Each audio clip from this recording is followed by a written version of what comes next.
What is cloud computing? You've probably heard the term cloud computing but never really understood what it meant. After all, what do clouds have to do with computers?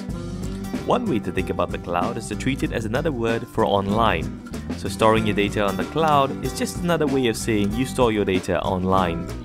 As an example, think of email. In the past, if you had an email account, your emails were downloaded and stored on your own computer.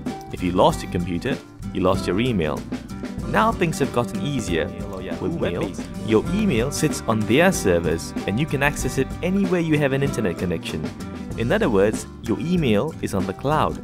So things like Gmail and Yahoo Mail could be thought of as email on the cloud. And it's the same for storing photos. In the past, you stored photos on your computer on your own hard disk, and if you lost your computer, you lost your photos.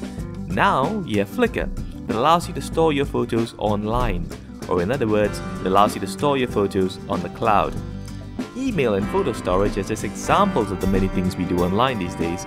We have accounting software, video editing software, even word processing software, all operated through your web browser. With things like Google Docs and Office 365, Excel spreadsheets online, so you can create, edit, save and collaborate all your documents on the cloud. The only software you need installed on your own computer would be a web browser, and that's it. Now there are good reasons to do this. First, companies like Flickr, Microsoft and Google are far better at keeping and archiving data than you. So it's far less likely that you'll lose your photos or documents due to a hard disk crash or a stolen laptop. Secondly, you don't have to worry about updates.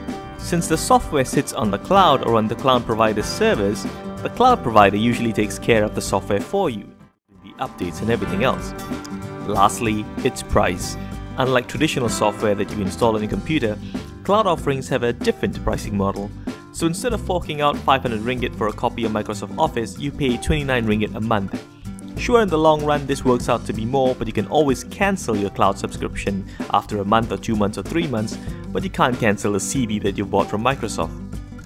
Plus the added benefits of being able to view your documents anywhere in the world, on any machine, and not having to worry about updating the software. Companies prefer the cloud computing model.